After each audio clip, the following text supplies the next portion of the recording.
শেখ শাহজাহানের বিরুদ্ধে জমি লুট, শ্লীলতাহানি, তোলাবাজি সহ একাধিক মামলা চলছে। তারই একটি মামলায় সাক্ষ্য দেওয়ার কথা ছিল ভোলা ঘোষের। মাছের ব্যবসার জন্য ভোলা ঘোষ 20 লক্ষ টাকা পেতেন শেখ শাহজাহানের কাছে। সেই মামলাতেই আজ বসিরহাট আদালতে হাজির দেওয়ার কথা ছিল ভোলা ঘোষের। ভোলা ঘোষ বেঁচে গেছেন, কিন্তু তার ছেলে, তার ড্রাইভার মারা গেছে। তাদেরকে খুন করে দেওয়া হয়েছে কিনা আমরা এখনো জানি না, কিন্তু আলিম মোল্লা যে ট্রাক চালাচ্ছিল, যে ট্রাক পিষে দিল, সেই ট্রাক ড্রাইভার এখনো মিসিং। এখনো রাজীব কুমারের পুলিশ তাকে গ্রেপ্তার করতে পারেনি, মমতা বন্দ্যোপাধ্যায়ের পুলিশ তাকে গ্রেপ্তার করতে পারেনি।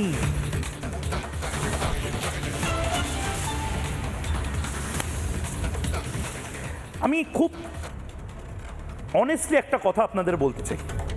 আপনারা যারা প্রতিবাদ করছেন, এবার আপনাদের জন্য আমার ভয় পাচ্ছি। আমার জন্য আপনাদের ভয় পেতে হবে না, কারণ আমি ততদিন অবধি, শেষ দিন অবধি এই চিৎকারটা করে যাব যতদিন না মানুষ পরিত্রাণ পায়। পরিত্রাণায় সাধুনাং বিনাশায় চ দুষ্কৃতম ধর্ম সংস্থাপনার্থায় সম্ভবামি যুগে যুগে।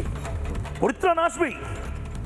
25-এ না আসুক, 26-এ আসবে, 26-এ না আসুক, 27-এ আসবে, 27-এ না আসুক, 29-এ আসবে, 29-এ না আসুক, 31-এ আসবে। পরিত্রাণের জন্য ময়ূক রঞ্জন ঘোষ লড়াইটা লড়বে, কিন্তু আমি ভয় পাচ্ছি আপনাদের জন্য। আপনারা যারা রাস্তাঘাটে, সন্দেশখালিতে যারা প্রতিবাদটা করছেন, আপনারা যারা প্রতি মুহূর্তে হয়তো গর্জে উঠছেন, হিন্দুত্বের পতাকা নিয়ে গর্জে উঠছেন, কেন আমাদের মন্দিরটা ভাঙা হবে, কেন আমাদেরকে আমাদের মতন করে বাঁচতে দেওয়া হবে না, যে পদ্মা মণ্ডল, যে ভোলা ঘোষরা প্রতি মুহূর্তে নিশ্চিহ্ন হওয়ার ভয় পাচ্ছে, আমি ভয় পাচ্ছি তাদের জন্য।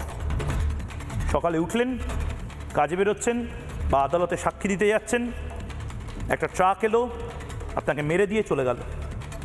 এটা শুধুমাত্র ভোলা ঘোষের গল্প নয়, এটা ময়ূক রঞ্জন ঘোষের গল্প হতে পারে, এটা আপনার গল্প হতে পারে যে এই মুহূর্তে টেলিভিশন সেটের সামনে রয়েছেন, আপনার গল্প হতে পারে, আপনার সাথে হতে পারে যে এখন ট্রেনে বসে জবাব চায় বাংলা দেখছেন। ভাবুন, একটা ট্রাক এসে পিষে দিয়ে গেল, সমস্ত কিছু খালাস, চুপ করে গেলেন।